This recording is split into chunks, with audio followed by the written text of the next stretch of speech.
Tonight we report on who was chosen to fill a vacated city council position in Quincy, and negotiations continue for funding of a new rail line to the Port of Moses Lake. What's happening in sports, Sean? Thanks, Alan. Ephrata Baseball takes on Othello in district playoffs, and Big Bend faces Walla Walla for a 2-game series. Let's take a glance at our Weather Center forecast. And as we slide through the next couple of days, right through the weekend, things are really looking pretty good. A little breezy on Friday, but the warm temperatures continue. All the details coming on up. I'm Alan Troop, and we have all this and much more on iFiber One News. From the iFiber One HD studio here in the heart of the Columbia Basin, this is iFiber One News, your #1 source for local news, sports headlines, and our very own Weather Center forecast covering the entire Columbia Basin. This is iFiber One News, and it starts now.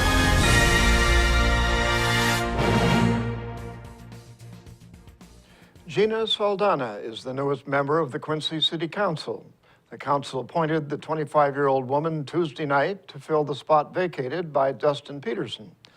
Peterson left the position on May 1st because he's moving to Arizona.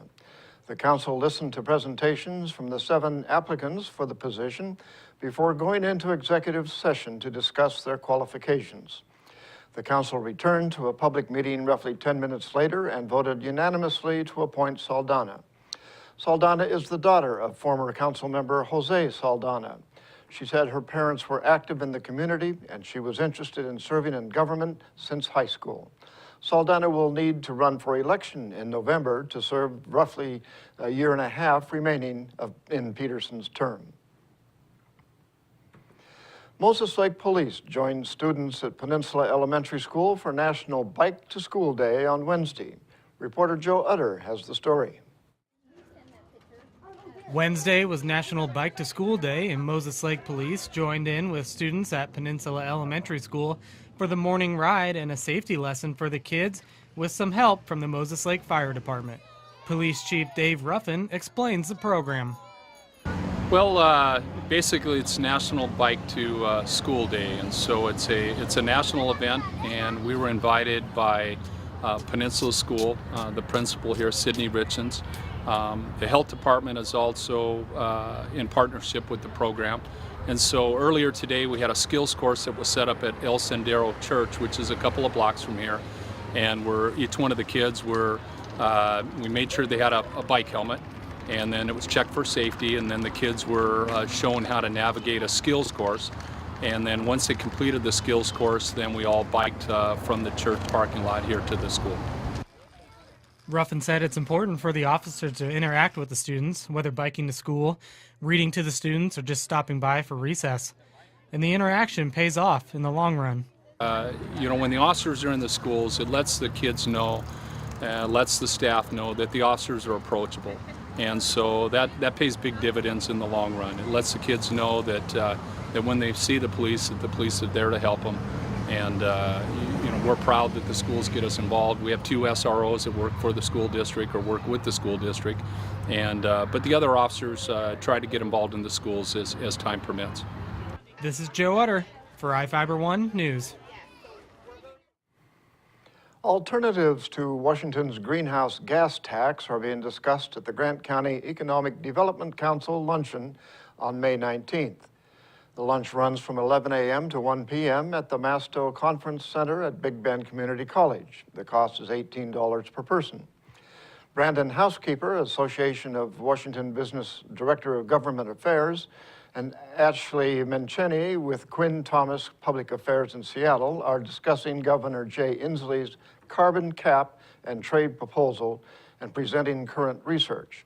They will also describe an alternative plan for reducing carbon emissions.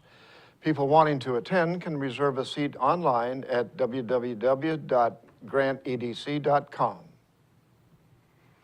And now we take a look at people being sought by law enforcement. This is Sheriff Tom Jones with the Grant County Sheriff's Office. Each of the people you see here have a warrant for their arrest. If you see any of these people, we ask you do not attempt to detain or apprehend them, but call us at 509-762-1160 or send us an email at primetips@co.grant.wa.us. If the person is presenting a danger, call 911. With your help, we can bring these people to justice and make our community safer. Short break, we'll be right back. At Moses Lake Community Health Center, we have had the privilege to serve the local communities since 1978. What I like about working at this clinic more than any other clinic that I've worked at is the patient care.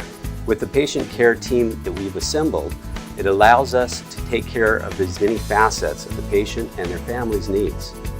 Please take the opportunity to experience the high-quality care provided at our clinics.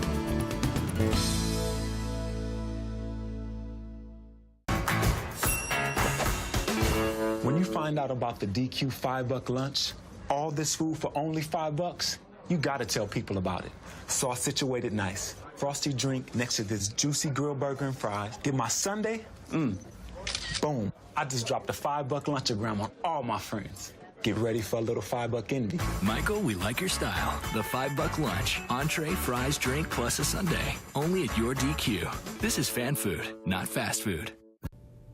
And hi there, everybody. Meteorologist Don Morelli with you here on iFiber Channel 1 News Weather. Our forecast, of course, brought to you by Bud Cleary Toyota dealers. Toyota, let's go places.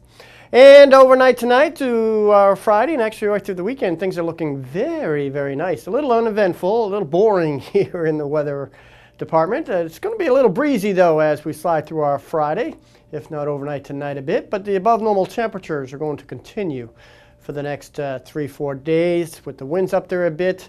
In the high, dry temperatures, we're looking for a fire danger that will be on the moderate to high side. Would not be surprised if a red flag warning or some sort of advisory comes out from the Weather Service. In the meantime, 74 and 49 were the extremes on this wonderful Thursday. Hopefully you got out there and enjoyed a nice day.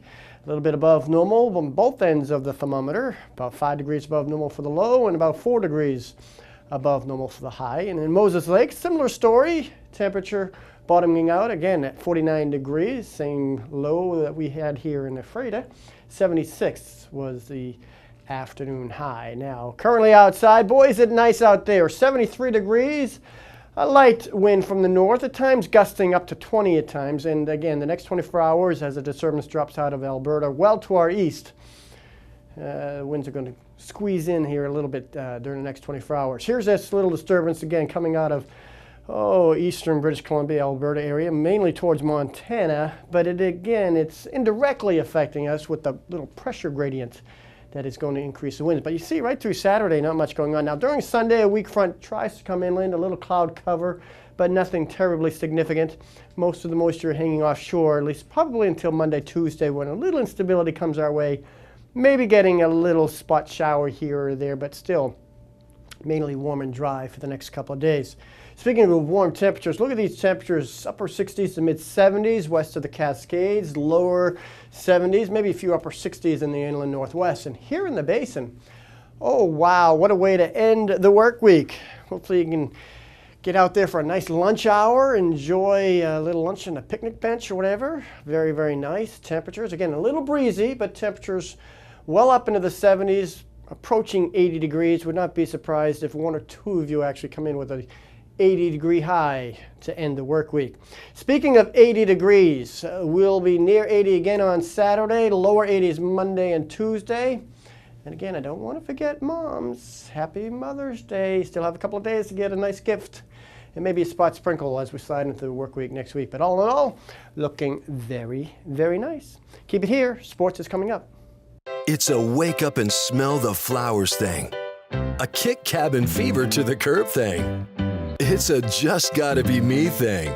It's a spring thing. And what better way to celebrate than in a new Toyota? Now with Spring Thing special offers, including financing as low as 0%, up to $2,000 in cash back, or special low payment leases. For Spring Thing special offers on all Toyota models, see any of your Inland Empire Toyota dealers today. Toyota, let's go places.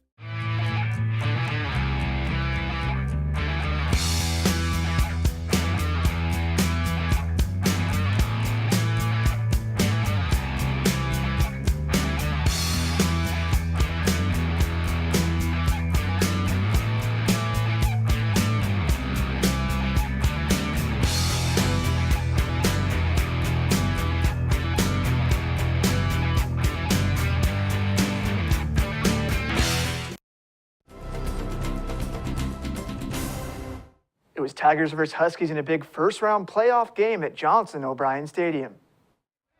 The Tigers won their last 5 games of the regular season to secure a district playoff spot.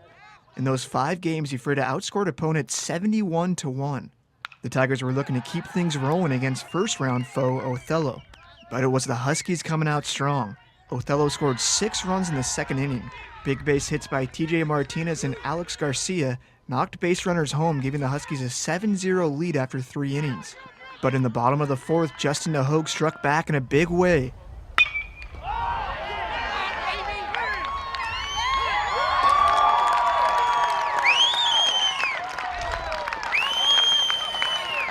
The senior launched a 2-run homer, cutting the lead to 7-2. The Tigers kept fighting in the later innings but couldn't catch the Huskies. Othello takes the game 8-6 and advances to play Sela in the second round of district play. After taking down Walla Walla 4-2 in the opener, the Vikings were looking for a 2-game sweep. Both teams swapped 2 runs in the first, and the Vikings took the lead in the 4th 4-2. Big Ben starting pitcher Caleb Price found a groove after the first. Price held Walla Walla scoreless until a 5-run 7th inning tied the game at 7-all. Walla Walla came up big again in the 8th with 3 more runs. The Vikings knocked in 2 more base runners, but came up just short. Walla Walla knocked off Big Ben 10-9 to split the 2-game series. Clayton Ayers was the big hitter for the Warriors, going 3 for 5 with 3 RBIs. The loss puts Big Ben tied for 6th with Wenatchee Valley in the NWAC East region. Seattle Sounders forward Obafemi Martins has been voted MLS Player of the Week. Martins earned the honor after getting 2 goals against New York City FC. Obafemi's off to a great start this season after finishing runner-up in last year's MVP race. Martins leads the league with 6 goals and has 2 assists. The Sounders are back in action at the Columbus Crew this Saturday. The Mariners suffered another heartbreak in Anaheim. Seattle recorded their 2nd walk-off loss in a row by the Angels when Johnny Giovitella dumped a line drive into right field, scoring Eric Ibar. It was a tough loss for the M's, who now moved to 11-17 on the season and in last place in the AL West. One bright spot was M's starting pitcher Roenis Elias. Elias went 7 innings, giving up 3 earned runs while striking out 5 batters. It's his 3rd quality start in a row. The Mariners are off today before starting a 3-game home series with Oakland tomorrow. We'll be right back after this. Hello, my name is Cheryl Kono. I am your local Ephrata Farmers Insurance Agent. Here at Cheryl Kono Insurance Agency, our customers always come first. We don't just work here, we live here. Please stop by the office, call, email, or Facebook me for a free auto, home, life, business, or farm and ranch quote today. We are insurance. We are farmers. Come in for a free quote today. We are farmers. Bum, ba-dum, bum, bum, bum, bum. Well, one thing I knew from being a patient myself was that a dental office is a scary place to come to. And so we wanted everything possible to make sure that our office is a comfortable place for our patients to visit.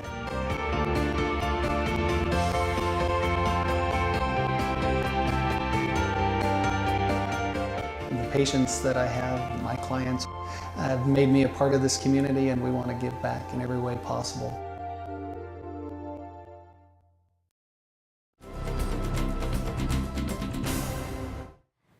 Our spotlight story tonight is about the Soap Lake Community Garden, where volunteers will be working this weekend to prepare for gardening season. Reporter Jeff Chu has the details. Soap Lake Community Garden is about to take off this year. Jennifer Peterson, founder of Soap Lake Urban Homesteads, the nonprofit organization that oversees the garden and Soap Lake Farmers Market, said the garden should see more expansion this season. Well, this year is actually really exciting because we finally got new insurance, which means we're under the Chamber of Commerce, which means we can have people on our property now. Before, we couldn't have children under the age of 14, which kind of squashed most of the programs that we wanted to do this year with the school district and with the homeschoolers. A volunteer work party cleanup effort is scheduled at 10 a.m. Saturday at the garden to prepare its raised beds and grounds for the summer ahead. The garden is located on 2nd Avenue Southwest between McKay Healthcare Nursing Home and Soap Lake High School's tennis courts. We're hoping to get the community involved as much as possible. We need as many hands as we can get. Peterson expects a lot of work will get done on Saturday. Some great volunteers coming that are helping us out, getting a couple more boxes made this year. We got done. We got our herb garden in, and we have a lot more people on our board. We have actually 5 ladies total on our board now, and we got some project managers now, so I can kind of just oversee now, and they do just a wonderful job managing it. We have Jane Chambers now, who is managing the community garden for me, and her and Tracy, who has been with me for a long time. She described one big addition to the garden. The herb garden is actually going to be an edible landscape for education purposes, and most of it will go to the food bank here in Soap Lake. Peterson said those involved in the garden are reaching out to Soap Lake students. Next year we're hoping to have actual interns because we are turning a lot of our program into permaculture education. We hope to have more school programs here at the community garden. We have lots of beds, and because we live in a rural community, there's not as many people that need beds, so a lot of them will go for the classroom use. Teaching the children how to companion garden, how to grow their own food, and things like that, how to heal their soil, what to put in their soil, how to feed their plants without chemicals. Volunteers should bring their tools if they have them. Everyone just bring their wheelbarrows and shovels, pretty much. It's mostly grunt work, and we're just going to be turning the beds, getting them prepared, and getting some more good compost in them so they're nice and healthy. And then I think she has planned just cleaning up most of it, just getting everything cleaned up and ready for planting.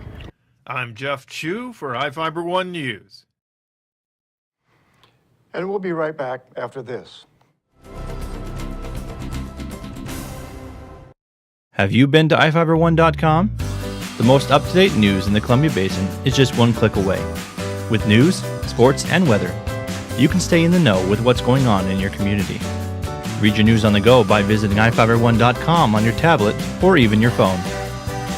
Follow us on Facebook for quick updates and discuss the news with others in our area. Your #1 news source in the Columbia Basin is iFiber1.com. Check it out today. What's white and yellow and red all over? If you said the local book telephone directory, the one with the purple sunset on the cover, then you're right.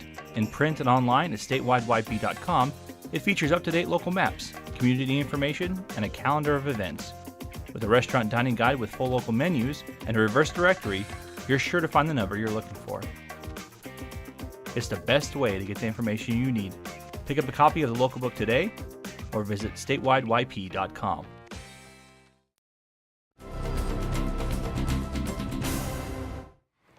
Welcome back. A pickup truck was destroyed by fire in Moses Lake. The Moses Lake Fire Department arrived on scene late on Tuesday afternoon to a fully engulfed pickup truck blocking the northbound lanes on North Stratford Road, near the on-ramp to State Route 17. According to Assistant Fire Chief Pete Conjera, on Wednesday, firefighters quickly extinguished the fire and nobody was injured. Conjera said the cause of the fire is undetermined at this time. Funding for a new rail line to the Port of Moses Lake is in negotiations to be part of the final transportation package. The transportation package is a 16-year plan to spend $15.1 billion on projects ranging from road construction to new railroad lines. The tax money would be generated by increasing the gas tax by 12 cents per gallon and increasing license tabs and raising fees for business trucks. The House of Representatives passed a version of the bill on April 14th, and the State Senate passed a different version in February. The Senate version provides $21 million for the Northern Columbia Basin Railroad project to extend the railroad line to the Port of Moses Lake and rerouting it away from downtown Moses Lake. Representative Tom Dent said the House and the Senate are negotiating to combine the two versions for approval. Once approved, it is presented to the governor for his signature. Big Bend Community College is receiving 3 statewide awards at the Trustee Association of Community and Technical Colleges spring meeting in Spokane on May 14th. Big Bend and Samaritan Healthcare are being recognized as Partners of the Year, while Dr. Ryan Leonard is receiving the Faculty Member Award and Terry Kinzel earned the Equity Award. Samaritan Healthcare was honored by the college recently for its essential long-term support of Big Bend's nursing program. The college cast a bronze to hang in the ATEC building in recognition of $700,000 in support from Samaritan Healthcare. Leonard is a criminal justice instructor at Big Bend who has worked with local law enforcement and firefighters to stage the Community Partnership Against Substance Abuse for the past 9 years. Kinzel is the school's grant coordinator and authored 17 successful grant applications totaling $17 million on behalf of Big Bend in the last 8 years. In Northwest news, a Washington woman's message in a bottle has returned to her nearly 40 years after she sent it out to sea. It turned up on a beach in Alaska, and now it's headed to Hawaii. KCPQ's Jamie Thompson has the story. You know, that stage when you're that age and you just have this sense that the world is so big and you want to sort of be a part of it and have the sense of adventure. What are the odds that a message cast out to sea nearly 4 decades ago would find its way back thousands of miles later? No one that we've ever known has said, yeah, I found a message in a bottle. It was the summertime, the year about 1975, and Susan Cordell says she and a friend were just bored preteens looking for some fun on Fort Worden Beach in Port Townsend. So I think we just haphazardly just wrote this quick letter, found a bottle, and just tossed it. Some time passed, and Susan and her friend forgot all about the message until I was like, huh, what is that? Fast forward to April of 2015, nearly 40 years later. Mickey Stazel was combing the beach with her dog in Alaska when she came across that old green bottle. After cracking it open, the bottle revealed 2 very old notes, one signed by Susan Cordell of Port Townsend, promising a reward should that bottle ever be returned. It was really exciting. Mickey and her boyfriend did some research online and found the Susan Cordell, now living as a scientist in Hawaii. Are you by chance Susan Cordell from Port Townsend, Washington? And if so, I found a message in a bottle from you. I had this flooding memory of doing it, actually. And so I immediately wrote back and said yes. A friend of Susan's who studies oceanography told her it's quite possible the bottle traveled the ocean's currents clockwise, circling from Hawaii over to China and Russia, finally resting on the shores of Alaska. The fact that it didn't break and that it landed on a soft beach and, just the factors. I mean, I'm a scientist, so knowing the statistics that would be involved for something like this to happen is almost impossible. Almost, but not really. And as this tale proves, the possibilities are endless. It feels special to have, I guess to kind of be the one and to be able to share that story. But definitely, it makes it feel like anything's possible. And that's going to do it for us here at I-501 News. We want to thank you for watching. We'll see you again tomorrow.